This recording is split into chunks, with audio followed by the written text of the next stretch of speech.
Buenos días, ¿qué tal? Si os parece, pues podemos comenzar y así intentamos respetar el horario. Pues nada, daros a todos la bienvenida. Espero que todos ya hayamos descansado de las fallas, ¿no? Y bueno, pues tenemos la ocasión de tener este encuentro dentro de los actos que hemos ido organizando con motivo del 50 aniversario de la fundación, de la creación de nuestra facultad. Y bueno, pues este tema, diálogo y aportación mutua entre la teología y la cultura en el contexto contemporáneo, pues es un tema que no podemos obviar si queremos situar adecuadamente la teología en nuestro tiempo. Fijaros que ya desde el siglo II, el mártir y padre de la Iglesia, San Justino, desde que escribiera cómo desde su búsqueda filosófica le había conducido al cristianismo, nos damos cuenta de que la teología cristiana ha sentido como parte indispensable de su tarea los caminos por los que la inteligencia humana busca la verdad. A través de ese primer movimiento de inculturación del cristianismo, lo que se llama la helenización del cristianismo, nos damos cuenta cómo la fe sale al encuentro de las diferentes culturas para dialogar con ellas. En los Hechos de los Apóstoles ya vemos cómo San Pablo va predicando en los círculos filosóficos de las ciudades griegas donde se dirige. En Tesalónica, algunos griegos y mujeres principales se unen a Pablo y a Silas. Y Pablo da un paso más cuando acude a Atenas, el centro de la cultura, el arte y el pensamiento griego de ese momento. Y allí predica y conversa con pensadores epicúreos y estoicos.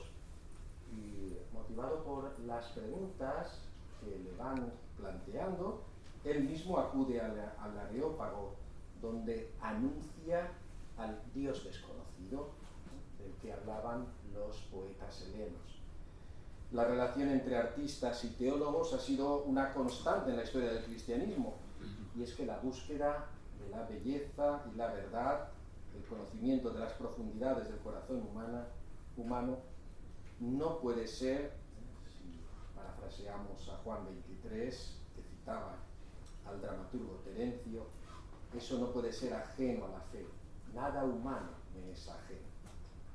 La teología está invitada también a salir a los areópagos de nuestro tiempo.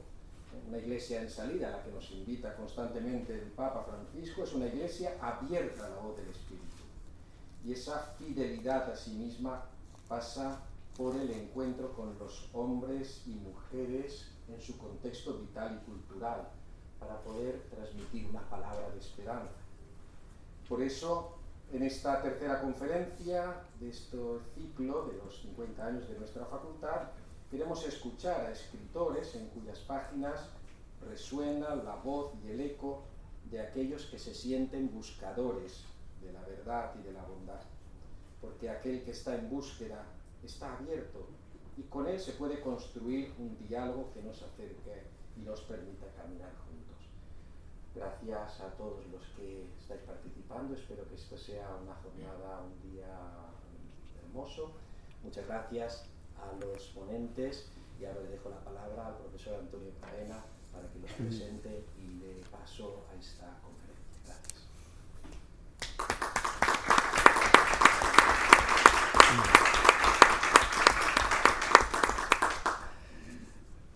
Gracias por vuestra presencia. Especialmente gracias a Jaime Siles y Fernando Delgado por aceptar nuestra invitación. Directamente paso a presentarlos. En primer lugar, a Jaime Siles.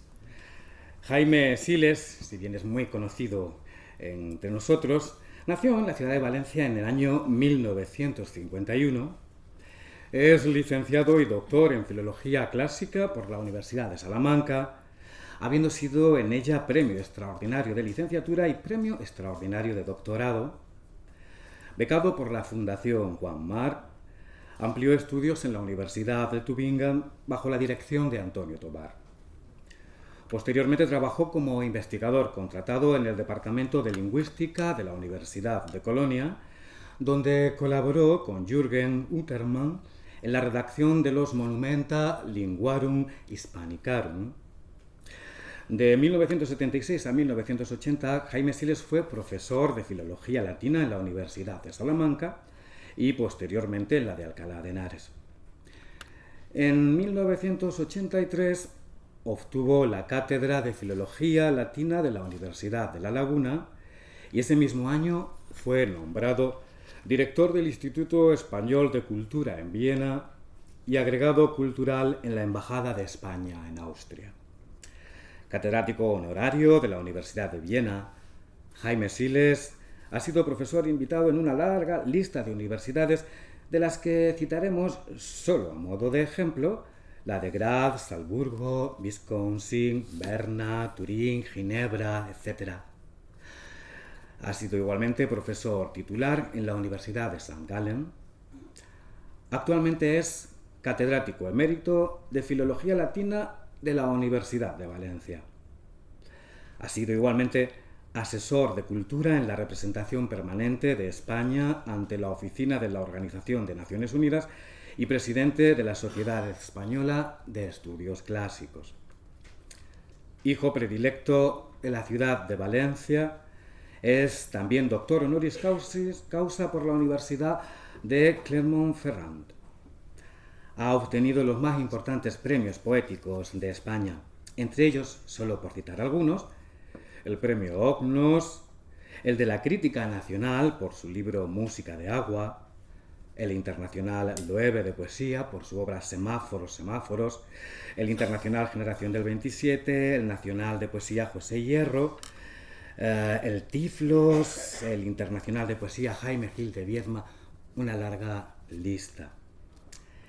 Igualmente, y concedidos en este caso al conjunto de su obra, ha sido reconocido con los premios Teresa de Ávila, el de las Letras Valencianas, el Andrés Bello y el UNESCO España.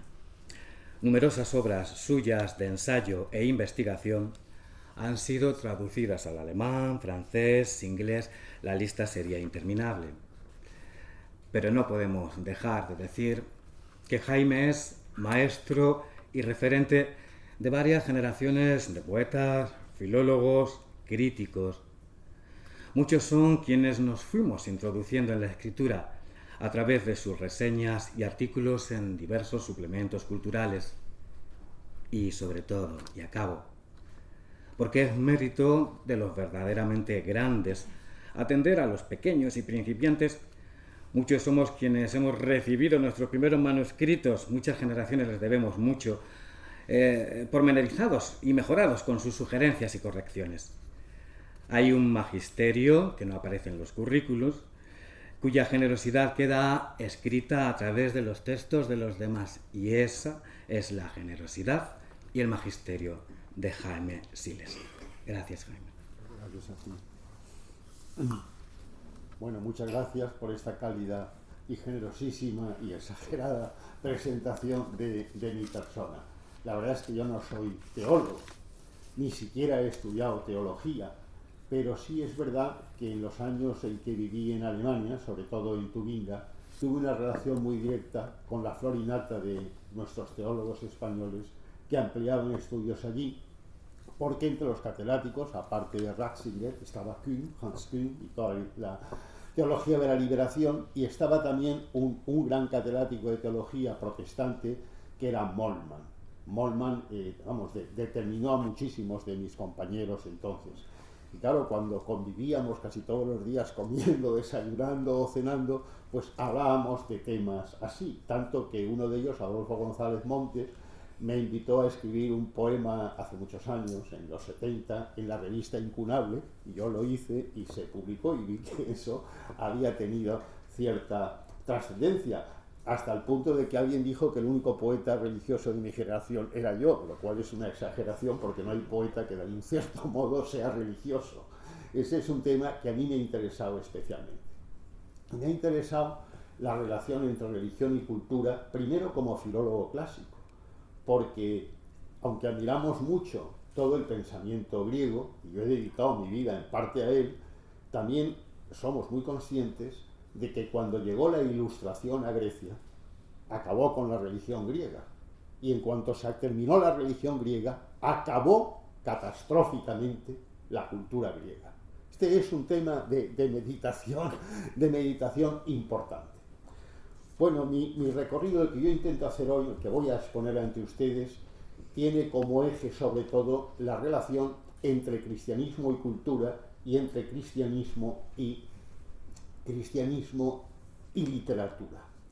Ustedes saben que hace unos días se ha descubierto en Roma una basílica hecha precisamente según los planos de Vitruvio. Bueno, esa basílica es la que ha servido a toda la cristiandad para hacer sus iglesias en la misma medida, pero no a través de Vitruvio, sino a través de Prudencio.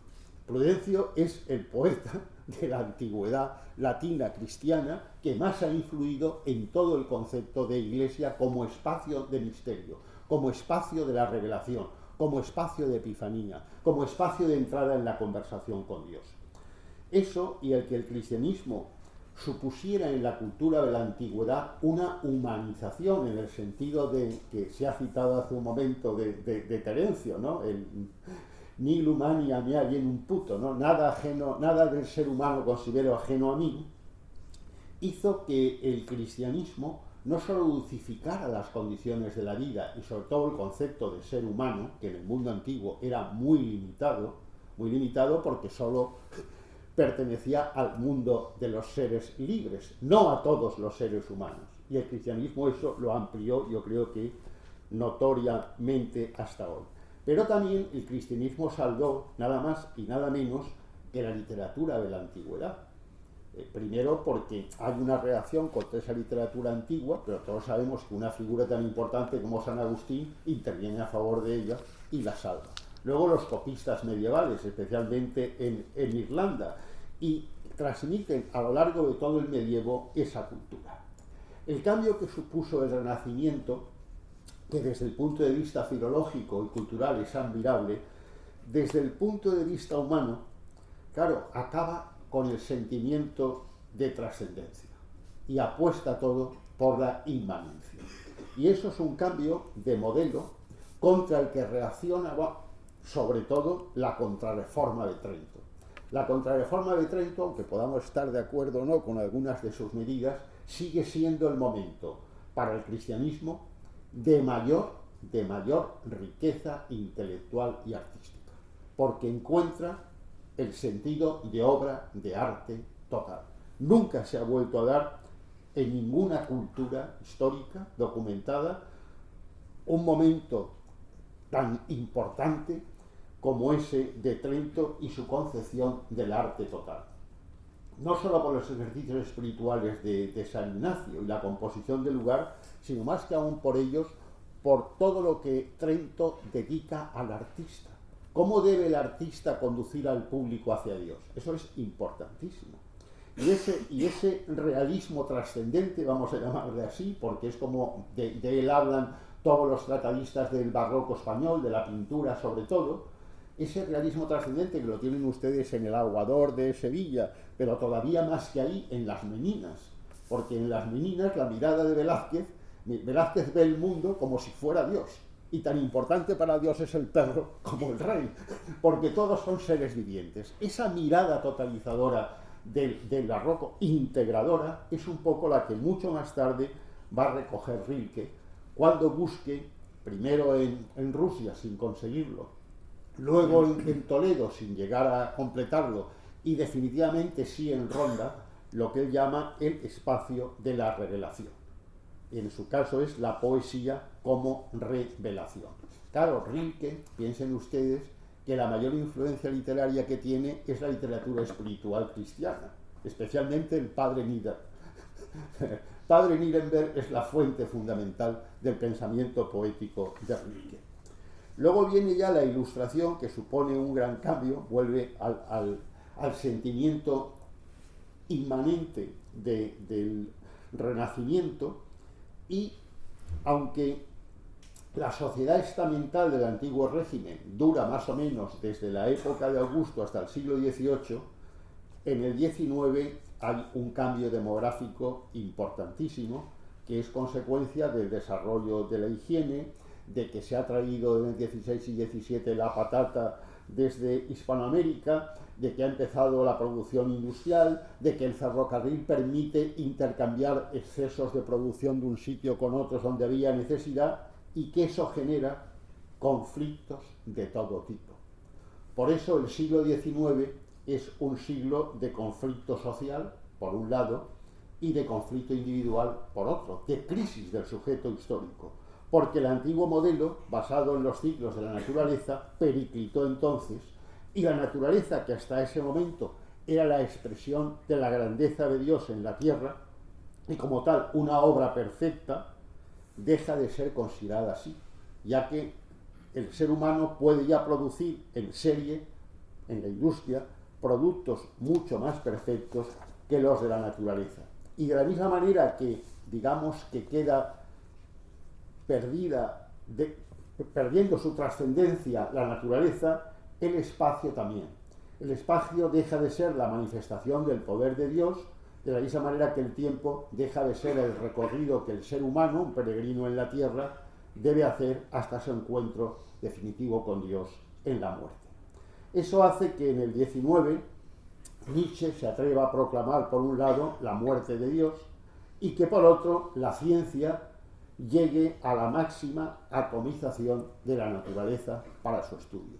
Pero esa máxima atomización de la naturaleza para su estudio también llega a crear una atomización del ser humano.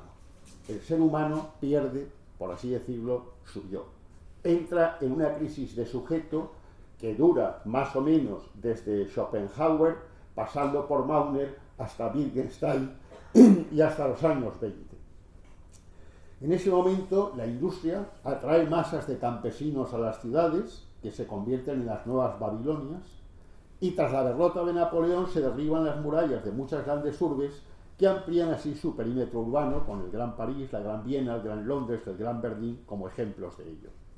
Los campesinos, atraídos a estas ciudades a las que llegan en busca de trabajo, dejan atrás su sistema de ideas y creencias unidas a y regidas por los ciclos naturales, y sufren una pérdida de su identidad que coincide con la que también sufren los burgueses habitantes de las ciudades. No es una casualidad que haya varias encíclicas contra el liberalismo como explotación del ser humano, y que en una ciudad como Viena, que por un lado es agrícola, pero que empieza a industrializarse, pues esté Freud, que lo que está haciendo es analizar todas esas disfunciones que se han producido. No es una casualidad que en Alemania y Londres surja una figura como Karl Marx, que empieza a hablar de la lucha de clases, y el escepticismo lingüístico empieza a expandirse desde Mauner, a quien ya he citado, llegando a Mallarmé, que habla de la pérdida elocutoria del yo, y luego a Hofmannsthal y a Wittgenstein. Esto se produce naturalmente en el centro de Europa, pero si miramos a Estados Unidos, a Japón, a Italia y también a Alemania, vemos que hay una serie de nuevas potencias emergentes que amenazan a los antiguos imperios, algunos de los cuales se debilitan y desaparecen. De manera que lo que encontramos en el final del XIX es un nuevo sujeto angustiado porque se ha quedado sin bases sólidas ni atributos en los que apoyarse. Recuerden ustedes la obra de Musi, El hombre sin atributos, y siente por ello un profundo vacío existencial. Porque la pérdida de Dios implica la pérdida del yo, porque el yo solo está legitimado por la existencia de Dios. Y el yo pierde también la identidad y también el lenguaje, porque sabemos que hay una relación entre el lenguaje y dinero. Es decir, si nosotros ahora, con el euro que tenemos en el bolsillo, vamos al banco, no estamos muy seguros de que eso tenga una correspondencia en oro, en plata o en el metal precioso que sea. Eso mismo pasaba antes con el lenguaje. Quien respaldaba el lenguaje era Dios, el Logos. Y ahora eso empieza a perderse. Todo esto genera una nostalgia del absoluto en la que todavía vivimos, que hizo a Unamuno escribir la famosa oración del ateo, que generó el panteísmo de Machado o el modernismo a su manera de Unamuno y de Juan Ramón Jiménez. Eso en Centroeuropa produjo dos expresionismos, dos corrientes, dos facetas de una misma corriente, una que es completamente católica, que es la que se produce en Austria, y otra que es de signo protestante, que es la que se produce en Alemania. Pero surgen dos figuras importantísimas como Paul Claudel, que es poeta, ensayista y gran autor teatral, y T.S. Eliot, que traen con ellos la noción de una nueva cultura. En ese momento, Maugiard, Bernanos, Saint-Exupéry empiezan a repensar la necesidad de la divinidad y la necesidad de una relación de la sociedad con Dios, no solo del ser humano. Es el momento también en que Ortega, que hasta ese momento se ha mantenido en un laicismo, digamos, muy equilibrado, publica su artículo Dios a la vista, donde de manera muy clara dice, bueno, Dios existe para quien lo ha menester. Con lo cual ya reconoce que hay gente que sí necesita que Dios exista. En el 27, en la generación del 27, hay muchísima imaginería cristiana como sistema referencial en Alberti, en Lorca, en Miguel Hernández. Bueno, Bergamín es el caso más claro, ¿no? Bergamín, saben ustedes que se considera católico, pero tiene un carnet del Partido Comunista. Y dice, yo voy con los comunistas hasta la muerte, y allí nos separamos, porque yo como creo en Dios me voy al cielo y ellos van al infierno, ¿no? Cernuda, en el exilio, empieza a escribir poemas muy religiosos, él que ha sido prácticamente agnóstico. Gerardo Diego sí es, digamos, un católico integrado y tiene poemas excelentes. Yo he estudiado hace poco de él una oración cuando Juan Belmonte se suicida, y como él admira mucho a Belmonte como torero, le pide a Dios que se apiade del suicidio de Belmonte, porque dice, solo es un hombre. Después de decir lo bien que toreaba, dice, solo es un hombre, ¿no? Apiádate, Señor, de Juan Belmonte, dice. Luego en el 40, con la posguerra española y en fin, la enorme miseria de todo tipo que rodea nuestra realidad, surgen figuras tan importantes como José Luis Hidalgo, Julio Maruri, Blas de Otero, Vicente Gaos entre nosotros, José María Valverde, que son poetas religiosos. No solo en la línea unamuniana, sino más allá de lo unamuniano. Y dentro de la generación del 50 hay dos poetas muy importantes que son claramente religiosos.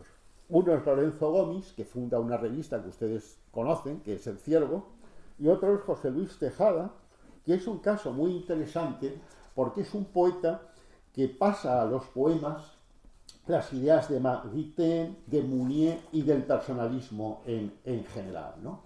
Y luego ya un poquito más tarde, en los 60, hay algo que a mí me ha apasionado mucho, ¿no? que es una gran discusión, es un gran debate religioso, que es lo que Peirce llama los escritores conversos, de cultura inglesa sobre todo, que se producen paralelamente al Concilio Vaticano II.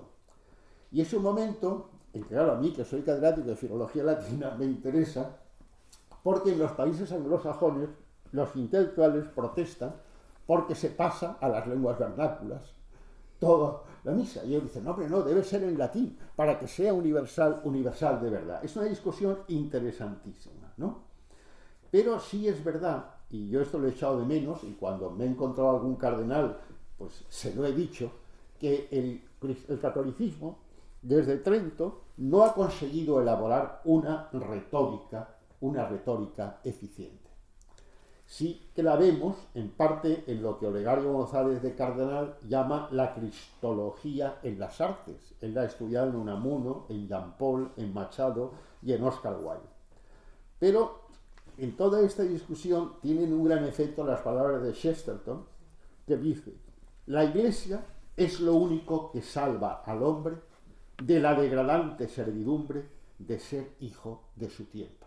Son unas palabras muy interesantes porque hablan de la servidumbre que es la historia frente a la libertad que es la eternidad, ¿no? Esas palabras de Chesterton son realmente importantes. Y luego el 6 de junio de 1971 el Times publica una declaración firmada nada menos que por Iris Murdoch, Catherine Ryan, Agatha Christie, Graham Greene, Robert Grace, Philip Toynbee y Sir Cecil M. Bowra, donde dice: en esta civilización materialista y tecnocrática, que amenaza cada día más la vida de la mente y del espíritu en su expresión creativa original, que es la palabra, resulta particularmente inhumano privar al hombre de las formas verbales en una de sus manifestaciones más espléndidas, como es la Santa Misa, dicen ellos, refiriéndose en latín, claro, Santa Misa en latín. Quienes firman esta declaración, totalmente ecuménica y en nada política, proceden de todas las ramas de la cultura moderna europea y de otros lugares del mundo, y su deseo es recordar a la Santa Sede la tremenda responsabilidad contraída con la historia del espíritu humano si se niega a permitir la supervivencia de la misa tradicional, aunque dicha supervivencia tenga lugar junto a otras formas litúrgicas. En este sentido, el texto de Evelyn Waugh es importante. Dice: la conversión es como salir a través de una chimenea de un mundo de espejos donde todo es una criatura absurda para entrar en el auténtico mundo creado por Dios. Es entonces cuando empieza el deleitoso proceso de explorarlo sin límites. Y ese momento, ella, claro, remite a Chesterton, al Chesterton de 1905, de 1908, el que ha escrito Heterodoxia, el que ha escrito Herejes, y que se enfrenta a Shaw y a Wells. Chesterton dice que el renacimiento de la cultura cristiana debe ser una respuesta intelectual al agnosticismo de todo el XX. Y de hecho, T.S. Eliot, Lewis, Sassoon, Tolkien, Belloc, Benson, Knox, Edith Silver, Roy Campbell, Maurice Barry, Graham Greene, Spar, Dorothy Sayers, Dawson, etc., se suman a ello. De manera que, saben ustedes, es un cuadro de honor de la intelectualidad anglosajona, ¿no? Toman como punto de partido el Rerum Novarum de 1891, lo toman como detonante, especialmente Belloc y Chesterton, viendo en ello una doctrina social de la Iglesia, un distribucionismo que hace que lo pequeño sea hermoso. También Dawson, al final de la época victoriana, ve un momento en que la concepción cristiana de la vida alcanza su más bajo nivel, atacada por el materialismo, el fabianismo y el anticlericalismo. Y es justo en ese momento cuando tiene lugar lo que se llama el movimiento de Oxford, con las conversiones de Neumann y de Manning. En esa época, dice Marguerite, recordando el mundo de su infancia, Dios parecía no hacer falta. Se le consideraba muerto o retirado. Fíjense ustedes a lo que se había llegado en esa crisis del sujeto histórico. Pero alguien como Wilde escribe: el catolicismo es la única religión en la que morir. Sobre eso Dawson llega a escribir: para mí, el arte de la contrarreforma era un auténtico placer, y las iglesias de Bernini y Borromini no me gustaban menos que las basílicas más antiguas. A su vez, aquello me condujo hasta la literatura de la contrarreforma, y fue así como conocí a Santa Teresa y a San Juan de la Cruz, al lado de los cuales hasta los más grandes escritores religiosos no católicos palidecen y pierden consistencia. Este conocimiento, esta lectura intensa de los místicos españoles fue muy evidente en Eliot, porque Eliot descubrió en 1913 una edición que hicieron de los poetas metafísicos ingleses, especialmente de John Donne. Y Donne, que había escrito mucha homilía, tiene como referente la literatura espiritual española de la época, especialmente la mística. Lo mismo le ocurre a un gran poeta jesuita como es Hawkins, y lo mismo le pasa a Rilke, de quien he hablado hace un momento. En Newman, la influencia de la patrística, sobre todo de San Atanasio, de San Ireneo, de San Cipriano y San Agustín, es un medio para profundizar en la historia, y eso le lleva a dejar de ser protestante. Chesterton se considera a sí mismo el libertador cristiano, y luego está Barry, que es un gran intelectual que explica las relaciones entre cristianismo y europeísmo. El primero en este sentido en pronunciarse fue un poeta romántico alemán, Novalis, ¿no?, que escribió La cristiandad o Europa. decir, no hay Europa si no hay cristiandad para él. Y Maurice Baring habla del ciudadano europeo, que es la continuación del civis romanus sunt, con que San Pablo, cuando es prendido, dice, oigo, ojo conmigo que yo soy un ciudadano romano, ¿no? Eso mismo le pasa a Thomas Mann. Thomas Mann es recibido por el Papa y en los años, poco después de la Segunda Guerra Mundial, y lo que dice es eso, estoy aquí porque soy ciudadano romano. Y lo mismo Borges. Borges también se considera ciudadano romano en el sentido de católico y universal. En el año 1906, Belloc había escrito su carta abierta sobre el declive de la fe, donde dice, somos Europa. Para nosotros la fe no es un accidente, ni una imposición, ni un adorno. Es una filosofía creada por nosotros y que nos crea a nosotros. Este es el servicio que los europeos hemos prestado a Dios y Él nos lo ha devuelto haciéndonos cristianos. Esta frase de Belloc es realmente importante para la intelectualidad europea de la época, ¿no?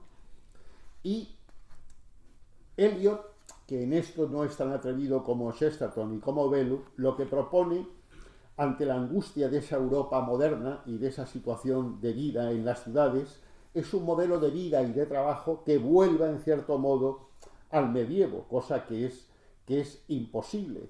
Pero claro, se da cuenta de que el capitalismo industrial produce buenas máquinas y excelentes inventores, pero también hombres y mujeres que en todos los demás aspectos son, dice, unos cretinos. Belloc añade en un poema, Nuestra civilización, dice que está basada en el carbón y que eso crea una masa informe y sin alma. Y añade, dentro de unos años flotará sobre nuestras almas el petróleo. Y parece que no se equivocó mucho. Otra profecía de él también decía que toda esta nuestra civilización se derrumbará dejando tras de sí un desierto o convertirá a un montón de hombres en esclavos controlados por unos cuantos ricos. Parece que estamos hoy más cerca de esta situación, ¿no? Y también, claro, trataron estos intelectuales el tema de la verdad, lo que hoy llamaríamos la posverdad.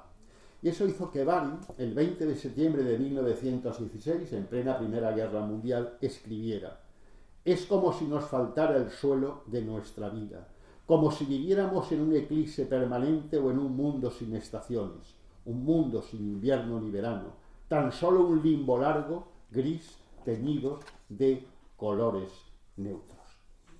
Claro, vean ustedes que era una situación que no es exactamente la nuestra, pero no difiere mucho de la nuestra, por eso nos sirve de espejo en el que mirarnos.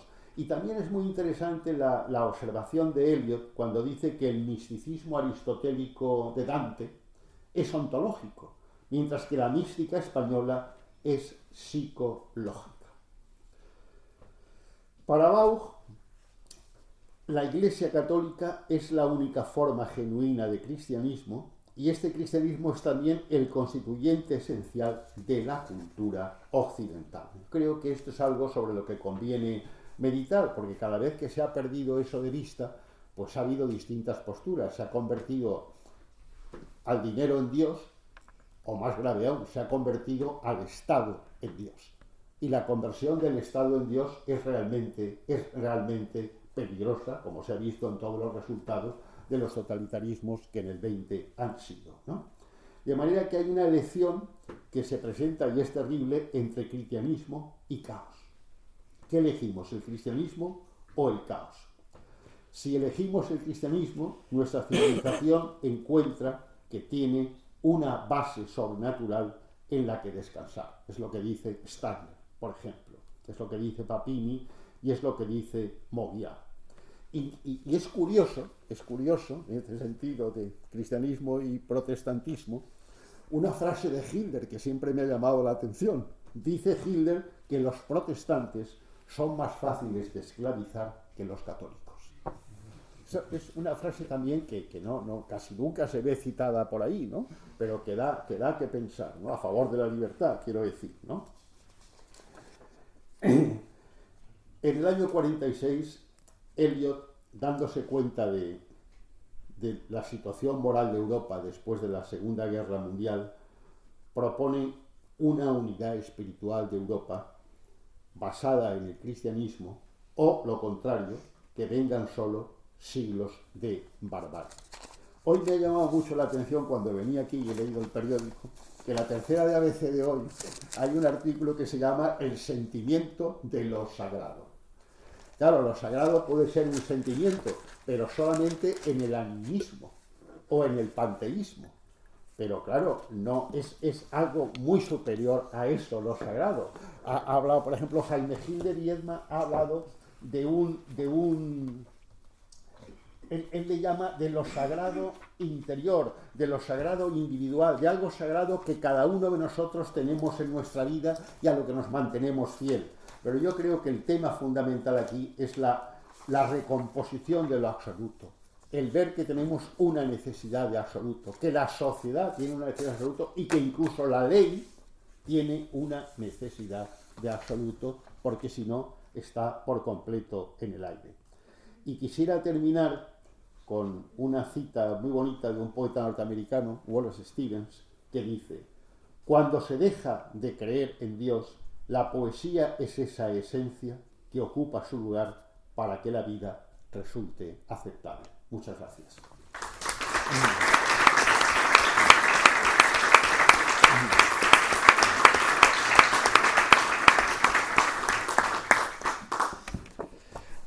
Gracias, Jaime, por este recorrido en el cual la actualidad presente se hace más legible, más comprensible, pues todo lo que nos has señalado sin duda sobrevuela sobre nuestro mundo. Gracias, Jaime. Fernando Delgado es el siguiente invitado que nos acompaña esta mañana. Fernando Delgado nació en la isla de Tenerife en 1947, licenciado en Ciencias de la Información por la Universidad Complutense de Madrid. La vida de Fernando gira por completo en torno a la palabra y la comunicación, tanto oral como escrita. Y lo ha hecho desde géneros y registros diferentes, pues a su diaria tarea periodística ha sumado la publicación de novelas, poemarios, crónicas y ensayos. Ya con su primera novela obtuvo el premio Benito Pérez Armas y con la segunda el premio Galdós.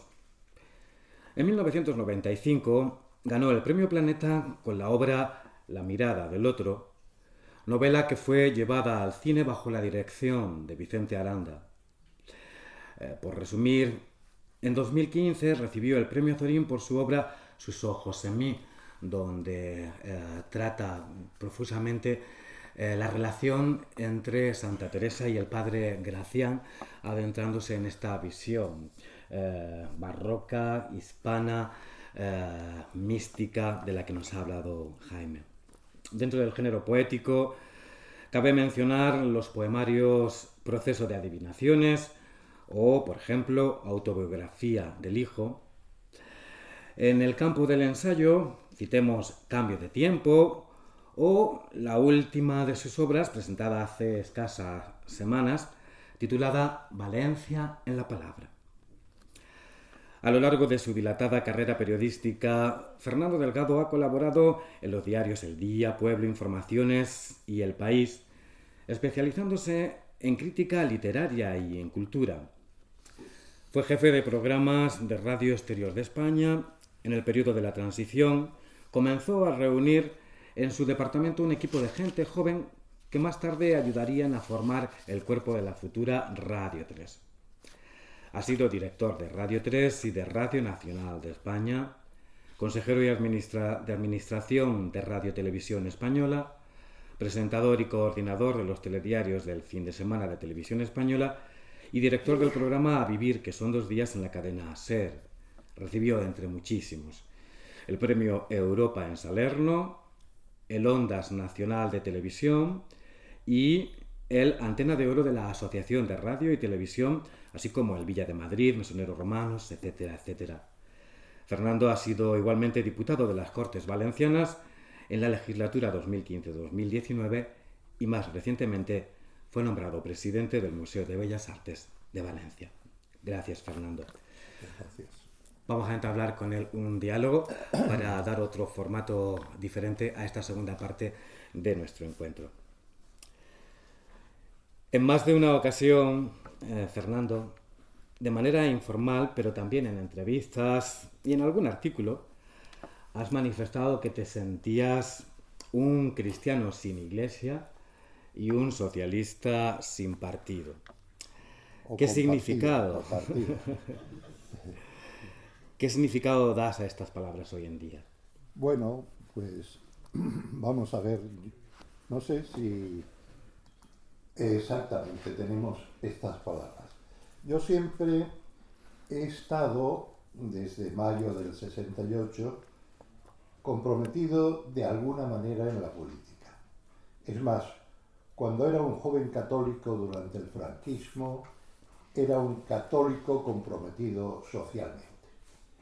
He tenido conciencia política siempre. Muchas veces he dicho, y con razón, que fui un cristiano sin iglesia y un socialista con partido, porque he estado en la política como independiente. Ahora, siendo fiel a este mismo compromiso, digo que soy un socialista con partido, porque me siento compartido, es decir, abierto y al servicio de la ciudadanía, y de una forma, digamos, transversal, muy articulada al compromiso cultural, que es un bien común y en torno a cuyo eje se articulan realidades que nos hacen avanzar como sociedad. Has hablado, Fernando, en más de una ocasión de la huella que la piedad sencilla y sincera de tu madre o abuela dejaron en tu infancia, la piedad cristiana. Peregrinando de la mano de ellas hacia la Virgen de la Candelaria, has contado alguna vez, descubriste la apertura, la llamada de lo sagrado, el misterio, a través de la inocencia. Pero también descubriste ahí tu interés por la iconografía cristiana, que es recurrente en tu obra novelística, poética. ¿Qué queda, Fernando, de aquel niño fascinado por las figuras de Jesucristo y de la Virgen María en el adulto Fernando Delgado? Bueno. En mi caso, gran parte de inquietud y la emoción ante el misterio de lo sagrado me la transmitió mi madre peregrinando hasta el santuario de la Virgen de Candelaria. Creo y siento que en el reducto más íntimo de la inocencia del niño que fui, así como en gran parte del imaginario de personas que creen y también que no profesan una fe explícita, la idea de Dios permanece asociada a la inocencia y confianza de la infancia. En mi caso, ello está directamente ligado al rostro de la Virgen de Candelaria, que desde hace tanto tiempo asisten los dominicos. A lo largo de la historia y muchas culturas para la evangelización, la imagen de la Virgen María ha sido un espejo en el que imaginar la bondad y la belleza pura de lo divino. Yo igualmente contemplaba esa creencia hacia la divinidad en las gentes canarias, pobres y sencillas, que peregrinaban para presentar sus plegarias a la Virgen de Candelaria. Mucha de aquellas gentes, de aquella gente verdaderamente humilde, había cruzado las cumbres de Tenerife a pie o atravesado desde la otra punta del sur las tierras ásperas de Malpaís por las que peregrinaban hasta su santuario en busca de la luz de la Virgen Morena, la candela mayor de Tenerife, así como para escuchar la predicación de sus fiestas mayores. Así que el hombre que soy y el niño que fui pasa por la Basílica de la Virgen de Candelaria para volver a oír a su madre suplicando y a la Virgen ella oídos solo para su madre. Es el momento en que el niño asombrado sale del hombre escéptico que lo habita. Incluso ahora, cuando vuelvo a mirar a la Virgen, soy consciente de que mi madre no se ha ido a otro mundo. Candelaria es el recuerdo del rostro de mi madre, de muchas otras madres, iluminado por aquellos cirios marcados por la incertidumbre, la angustia o la necesidad, y depositando allí su confianza para que la vida cambie. Bien, ahora comprendo que cuando alguien reza para que las cosas cambien a mejor, esa misma persona está haciéndose mejor a sí misma y está ya haciendo que este mundo cambie a mejor. Bien, cuando miro el rostro de la Candelaria, escucho el gemido de dolor de nuestros ancestros, una súplica, una queja que se mantiene viva dentro de nosotros. Es indudable, Fernando, una inquietud por la experiencia de la fe cristiana en tu trayectoria literaria, también en la periodística. Quienes te escuchábamos presentar el telediario, recordamos que entre las citas con que cerrabas cada edición solías recurrir a padres de la Iglesia como San Agustín, o místicos como Santa Teresa o San Juan. ¿Qué figuras de esa historia del cristianismo han influido sobre ti, sobre tu obra, y de qué manera? Pues mira, San Agustín, Santa Teresa están muy presentes en mi obra.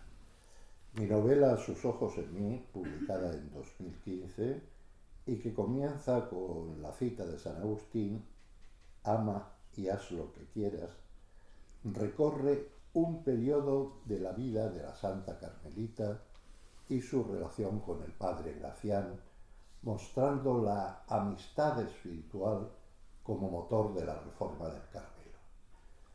Sacando conclusiones para traer a la actualidad lo fundamental que han abordado muchos de los grandes santos de la historia, que además son cumbres de la cultura y la literatura, considero que lo más importante es tratar de realizar en nuestro tiempo y en nuestra circunstancia lo que ellos hicieron en las suyas. En ese aspecto mostraron su verdadera fidelidad y obediencia a la palabra, soportando no pocas dificultades por parte de los hombres, dificultades de las que hicieron ocasión de muestra de amor y compromiso a la humanidad. Ahí queda su obra y arte que, por otro lado, no pueden ser ignoradas o soslayadas por un intelectual o escritor con altura de miras. Pasando a tu faceta periodística también, Fernando, en los momentos en los que te dedicaste con toda intensidad a la comunicación, al periodismo, fueron trascendentales para nuestra transición democrática figuras como la del cardenal Tarancón, hoy que volvemos a hablar tanto de la transición. Fernando, ¿qué subrayarías de la aportación religiosa y política del cardenal Tarancón, que aportó también la Iglesia institucional a esa transición de nuestra democracia? En aquel momento escribiste varios artículos sobre él, lo trataste. Sí, claro. ¿Qué huella, qué sello dejó en ti? Pues mira, Tarancón fue para mí un hombre excepcional con el que tuve el privilegio de un trato muy directo. Era franco, radical, abierto, inteligente.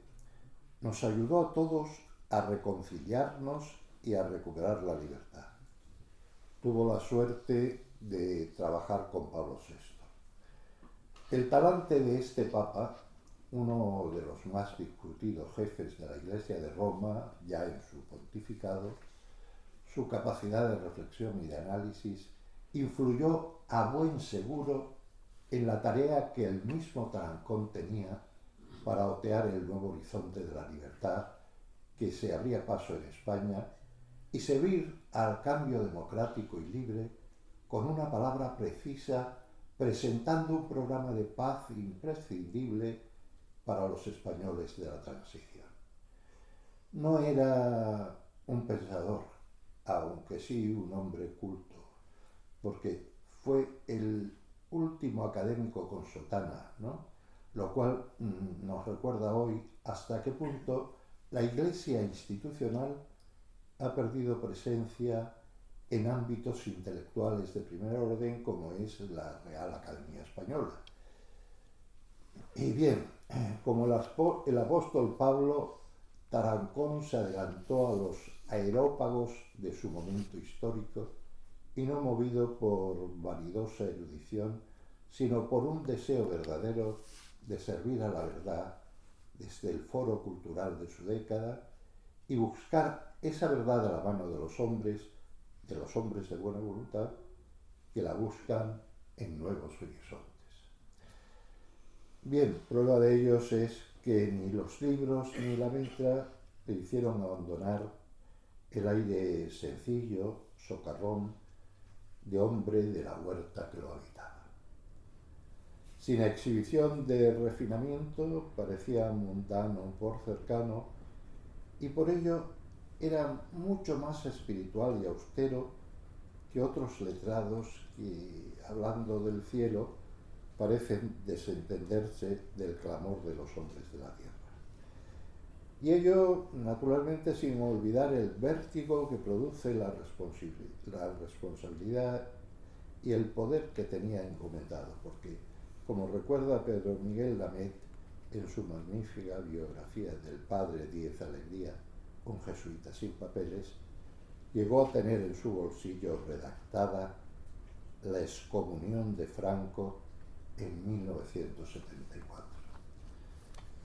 Bueno, como periodista tengo que subrayar que el cardenal pidió al rey en aquella misma plática que reinara la verdad en España, que la mentira no invadiera nunca nuestras instituciones. Estas palabras, y tengamos en cuenta que han pasado ya 50 años, los mismos que cumple la Facultad de Teología de Valencia, se me revelan ahora como proféticas, necesarias de ser proclamadas con la misma fuerza de entonces. A través del cardenal, la providencia fue y se manifiesta hoy como absolutamente sensible hacia la concordia y convivencia de los españoles de entonces y de ahora. En una ocasión me dijo Nicolás Castellano, un obispo que dejó su diócesis para dedicarse a construir escuelas y aliviar hambres en Bolivia, que el cardenal Tarancón está dotado del don profético. El don de profecía no consiste en la capacidad de adivinación, aunque en este caso también, sino que se trata de atrevimiento y voluntad de avance. Es el don de quien, leyendo los acontecimientos de la historia, encuentra en ellos una forma de interpretar la misma desde las coordenadas divinas para lanzarse con esperanza hacia el futuro. ¿Qué pregunta tienes? ¿Qué puede aportar ahora, Fernando, esa fe que has señalado en el cardenal Tarancón y también la inquietud religiosa a un periodista? ¿Qué puede aportar el periodismo también a una persona que cree en Jesucristo? Es decir, no solo como escritor, no solo como persona comprometida políticamente, sino como periodista en esa búsqueda de la verdad. ¿Qué relación podemos señalar entre fe y comunicación? Bueno, pues es algo así como decir que en Jesús coinciden sin fisuras y un grado absolutamente humano y trascendente el poeta y periodista. De hecho, el mismo Jesús es la noticia y el periodista que la anuncia. Él es el poeta que habla de Dios y el poema que Dios describe, o mejor dicho, escribe para los hombres, su palabra. El ideal de un periodista debería ser no solo dar noticias buenas, sino hacerlo con una palabra veraz y constructiva. Que literatura y anuncio contribuyan así a construir un mundo bueno que siempre parta de un buen análisis de la realidad. Por otro lado, la resurrección es como un impulso vocacional periodístico. No es extraño que María Magdalena y la otra María, sorprendidas al no encontrar a Jesús y ver vacía su tumba, fueran convocadas a la alegría e impulsadas por esta alegría a transmitir y difundir esa misma noticia. El triunfo de la vida sobre la muerte, que para un periodista se traduce en el triunfo de la justicia y la dignidad sobre la destrucción, colaborando a ello con el compromiso de su escritura y la capacidad extensiva de las antenas de radio y televisión. Palabras. De las antenas y de los platós, Fernando dice en 2015 un salto a la política. Como número 2 del PSPV, Partido Socialista del Pueblo Valenciano, te pregunto con atrevimiento y con confianza, ¿qué te llevó a dar ese salto? Bueno. Creo que ningún ciudadano es ajeno de verdad a la política. Ningún ciudadano que tenga alguna exigencia ética o personal puede ser ajeno a la política. La política no es una profesión, ni es el ejercicio de mando solamente. La política no es solo un instrumento de gobernación, también es un instrumento de conciencia y, por lo tanto, de ética personal. Has expresado, Fernando, que cuando viste que en 2015, ese momento en el que das el salto al compromiso político y ético, como nos dice, cuando viste en 2015 que comenzaba una nueva etapa de cambio, quisiste formar parte de ella. Unos años después de este 2015, haces balance y has llegado a señalar y expresar en alguna entrevista que ese cambio que parecía atisbarse con esos movimientos, hablamos de ese 2015, la emergencia de nuevos partidos, que ese cambio era una ilusión y que lo que realmente se ha vivido, es una cita en una entrevista tuya, lo que realmente se ha vivido en este tiempo es un profundo retroceso. Claro. Los populismos y los radicalismos no han traído nada bueno para el espíritu de encuentro y de diálogo respetuoso y constructivo en el que yo creo, quizá firmemente arraigado en el espíritu y estilo de Jesús de Nazaret, y en la absoluta convicción de que la dignidad de la persona, de toda persona sin exclusión, está siempre por delante.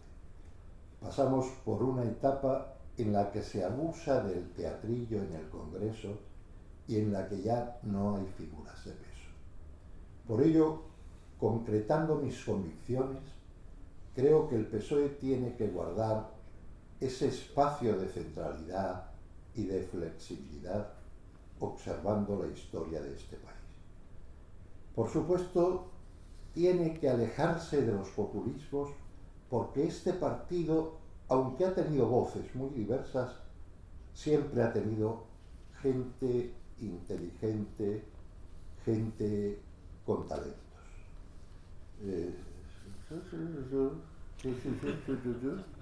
Pues parece que ese teatrillo político del que hablabas, ¿no? Y quizá ese abuso de escenificación en el que a veces parece convertirse la vida política, del que has hablado en diferentes entrevistas, ha entrado de forma transversal desde el periodismo, desde el político, en una de tus últimas novelas, y tenemos reciente El año Berlanga, titulada Todos al infierno, como la de Berlanga, película Todos a la cárcel. En ella, en esa novela das cuenta de la corrupción política, de los dramas del poder, con cierta incisión que intenta dar cauce a través de la ironía, del estrambote incluso, a una cierta decepción. ¿Tiene Fernando Delgado alguna esperanza en la regeneración política y moral? Y en ese sentido, ¿qué opinión te merece la doctrina social de la Iglesia o la figura del Papa Francisco en este momento tan importante para la historia de nuestro mundo y de nuestro país? Pues mira, la verdad es que tengo una gran confianza en la figura del Papa Francisco, pero igualmente creo que también puede darse en ese Papa una figura necesaria a la época y a la sociedad en distintas encrucijadas, incluso para los que no creen. Otra cuestión es que nos demos cuenta de ello en cada momento, pues como nos enseña la historia, que es maestra de vida en palabras del historiador latino Tácito, a veces han de pasar años para calibrar con perspectiva la aportación de cada pontificado. En este sentido, la llamada a salir a las periferias por parte del Papa Francisco, a preservar la integridad de la creación, a vivir en empatía poniéndonos en el lugar del otro, me parece un aldabonazo de atención en la conciencia de toda la sociedad. He de señalar que a veces los medios de comunicación exigimos cambios y avances más visibles a una Iglesia que en su bimilenaria existencia tiene unos ritmos diferentes a los que estamos acostumbrados desde la inmediatez globalizada y tecnológica de hoy en día. A veces somos impacientes, pero he de señalar que para recoger frutos de una humildad más misericordiosa y compasiva, hemos de sembrar ahora e ir transformando el corazón humano. Cuenta. No solo, Fernando, en el ámbito de la novela, para seguir con el hilo pero llevarlo al terreno de la poesía,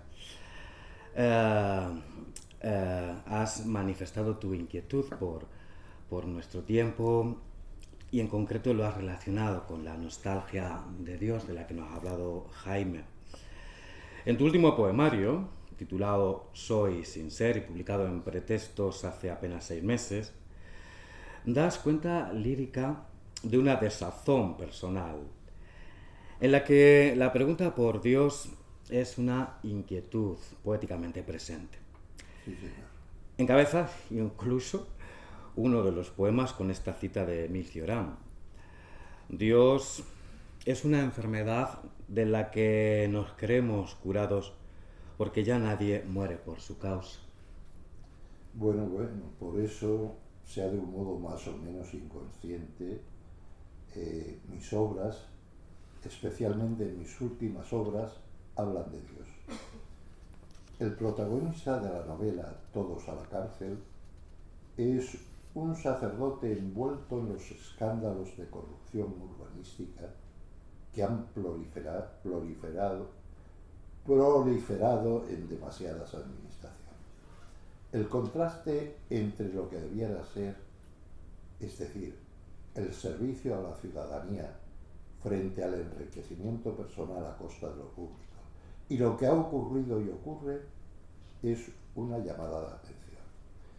Porque comparto aquello que señalaba el poeta, dramaturgo y pintor polaco Cyprian Norwid, incluso cuando escudriña las profundidades más oscuras del alma humana. Cuando el artista se hace de algún modo voz de la expectativa universal de redención. Como firme admirador del legado intelectual del Papa Pablo VI, quiero creer y esperar a la vez que no hay nada humano que no sea susceptible de ser salvado. Y el artista, el escritor, debe cumplir humildemente su pequeño papel de resultar muchas veces incómodo a través de la escenificación literaria y la denuncia de ese desorden personal y ciudadano. Finalmente, Fernando, ¿qué le pediría la persona, al escritor y el periodista, a un cristiano de esta segunda década ya del siglo XXI? ¿Qué nos pedirías? Bueno, pues creo y espero en el hombre nuevo. He intentado llevar a mi vida y mi obra aquello que decía mi gran poeta Ángel González: para vivir un año es necesario morirse muchas veces mucho.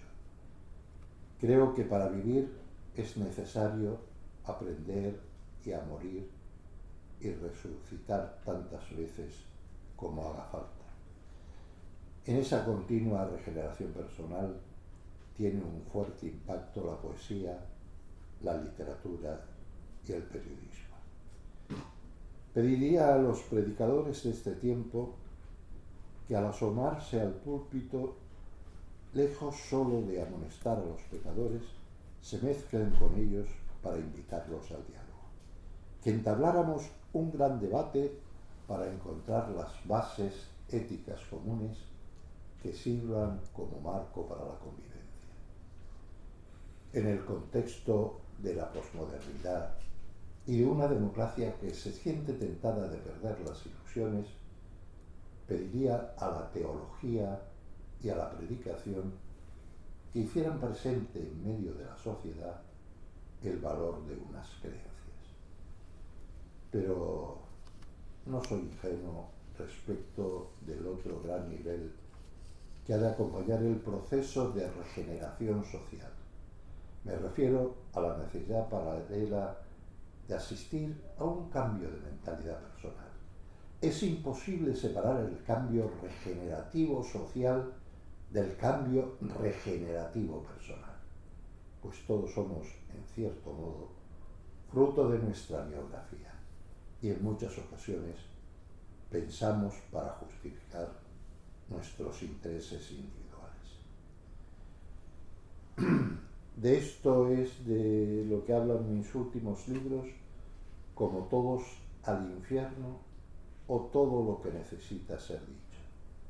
Ante la crisis de valores se requiere la necesidad no solo de alertar, sino de testimoniar con el propio comportamiento ético los valores que se defienden en la esfera pública.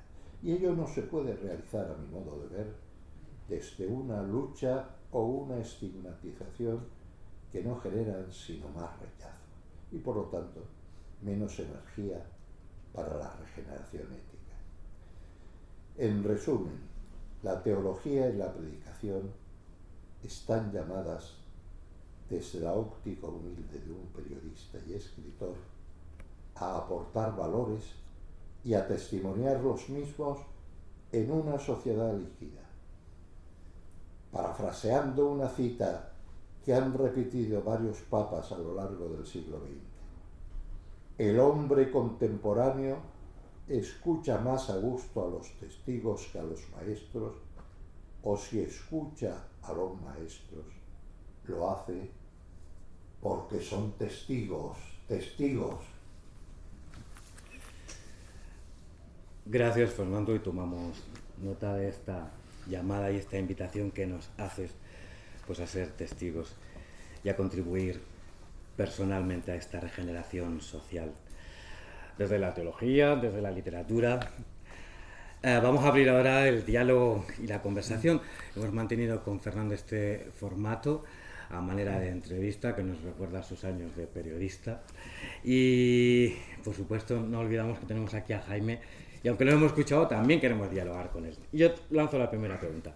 Jaime, porque te la he querido hacer muchas veces y quizás es el momento.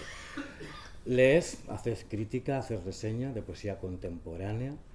Se escribe mucho sobre Dios en el siglo XX, en las generaciones de que nos has hablado, pero ayer celebramos el Día Mundial de la Poesía, todas las redes sociales, todas las páginas, los periódicos, los telediarios daban cuenta de poetas nuevos.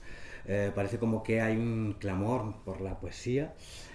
La poesía del siglo XXI, no la del XX, sino la del XXI, la que tú lees, la que tú reseñas, la de los libros que te envían, la que lees en los concursos de donde eres parte, en los más importantes de ellos, habla de Dios o en el siglo XXI, segunda década. Es una cuestión verdaderamente aniquilada. Bueno, yo te diré que leo, tengo que leerme los libros que me llegan, y al decir tengo que leerme porque son muchos y no todos tienen la misma calidad.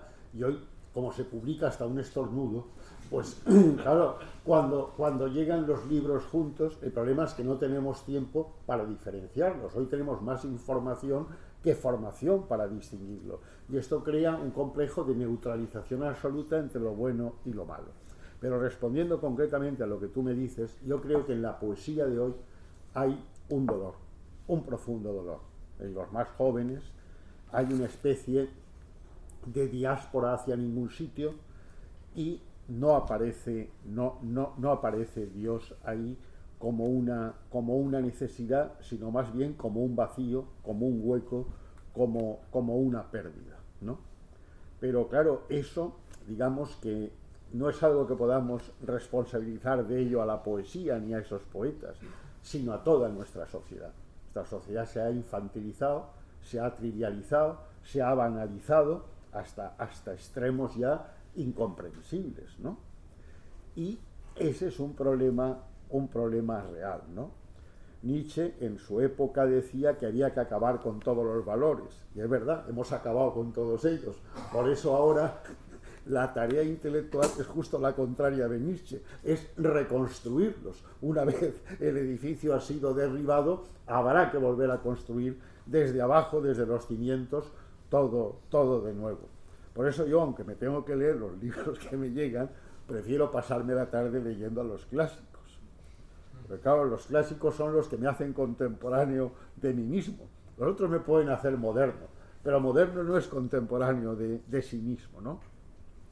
Y claro, tampoco tengo ya por delante tanta vida como para poder decir, bueno, sí, voy a pasar toda la tarde leyendo a un poeta de 18 años. No tengo tanto tiempo. Tengo que ir a lo seguro, tengo que apostar por lo seguro. Y lo seguro son los clásicos en todos los órdenes, porque ese es un territorio sólido, ¿no?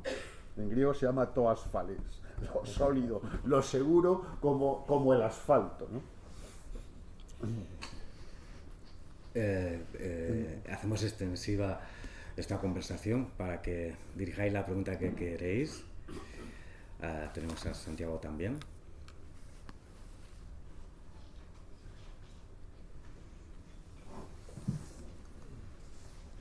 Sí, en el paso de la dictadura a la democracia, la Iglesia ocupó un lugar de primer orden y generó pues lo que todos estamos orgullosos, ¿no? Esa concordia, ¿no? Que tal vez hoy hemos perdido, ¿no? Tal vez hoy hay demasiada crispación, ¿no? ¿Qué lugar debe ocupar la Iglesia para recuperar esa concordia, ¿no? Si hizo una gran labor, Tarancón, tenemos ahí, ¿no? Mi paso por la conferencia episcopal en la comisión del clero me llevó a estudiar en profundidad, siempre se puede hacer más, el tema de la asamblea conjunta, ¿no? Que fue el primer acto de distanciarse la Iglesia Católica del nacionalcatolicismo, ¿no? Y hay mucho que estudiar y tal, pero es hermoso estudiar todo lo que se gestó y todo lo que llevó y lo bien que se hizo, ¿no? Es decir, hay un espíritu de concordia que es un patrimonio de nuestra historia reciente que no hay que olvidar. También los ponentes también, especialmente el último, lo ha mencionado, ¿no? Esta situación de enfrentamiento a veces, ¿no? ¿Cómo habría que plantear para que la Iglesia siga sirviendo a la sociedad en ese reencuentro y en ese diálogo, ¿no? Sí, yo creo que cuando eso se produjo en aquellos años del tardofranquismo, la Iglesia tenía todavía un papel preponderante en la realidad política y social española, que yo creo que se ha ido perdiendo en los últimos años. Y entonces no solo era un interlocutor, era alguien con capacidad de modificar esa realidad, tanto sobre las fuerzas políticas como sobre las fuerzas económicas. Era una voz que se escuchaba, que tenía autoritas. Y hoy yo creo que esa voz se ha diluido bastante. Y creo que, entre otras cosas, porque desde mi punto de vista, la Iglesia ha cedido en un terreno muy peligroso, y es en la renuncia al misterio.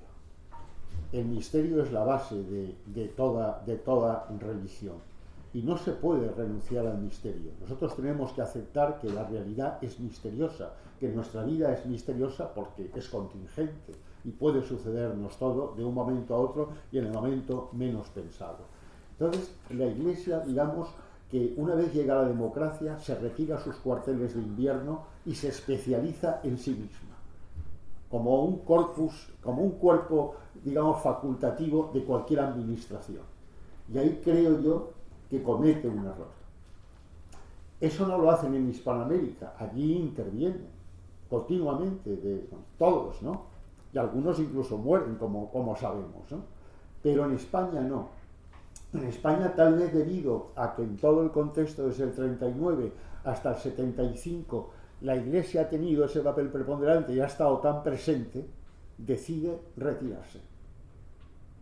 Y esa retirada, que yo entiendo que tenía que hacer, tal vez la forma de hacerla no fue la adecuada. Necesitaba distanciarse del nacionalcatolicismo, evidentemente, pero no tenía que renunciar por ello a un papel determinante en la composición de nuestra sociedad. Y sobre todo no podía perder su voz de alerta, ¿no? Siempre me ha impresionado, por ejemplo, cuando en pleno nazismo el obispo de Colonia sale a la calle con el báculo y dice no, lo tienen que retirar de Colonia, pero hace socialmente lo que él cree que tiene que hacer, y lo hace. Todavía no han empezado con los judíos, pero han empezado a matar a todos los niños que tienen malformación, a todos los heridos de guerra, que ya son inservibles a todos los efectos sociales. Y el obispo allí, desde la catedral de Colonia, con el báculo en la mano, sale a la calle. Entonces yo creo que eso aquí ha faltado. Pero también entiendo, y es claro la limitación de la Iglesia, a identificarse con una política u otra. Es muy difícil mantener esa equidistante distancia de un partido de otro sin ser utilizado por ella, ¿no? Por los partidos, me refiero. Es una situación difícil.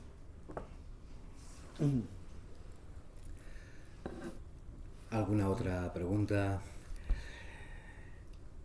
Porque si no, pues tenemos la limitación de finalizar para que los que tienen que regresar a Moncada puedan hacerlo.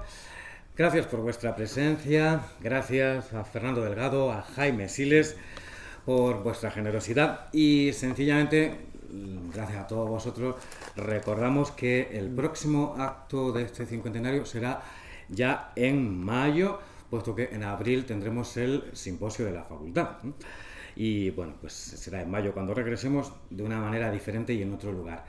El 8 de mayo por la tarde a las 8, en el precioso contexto del Patriarca, tendremos un acto musical y poético en el que contaremos, bueno, contigo Jaime ya hemos contado hoy, pero en el que contaremos con amigos también y algunas de las voces más reconocidas de este contexto, que son Carlos Marzal, Viviana Collado, Lola Mascarell y Juan Pablo Zapater, con el coro San Yago. Será un acto pues más lúdico, más participativo y contemplativo. Gracias, esperamos.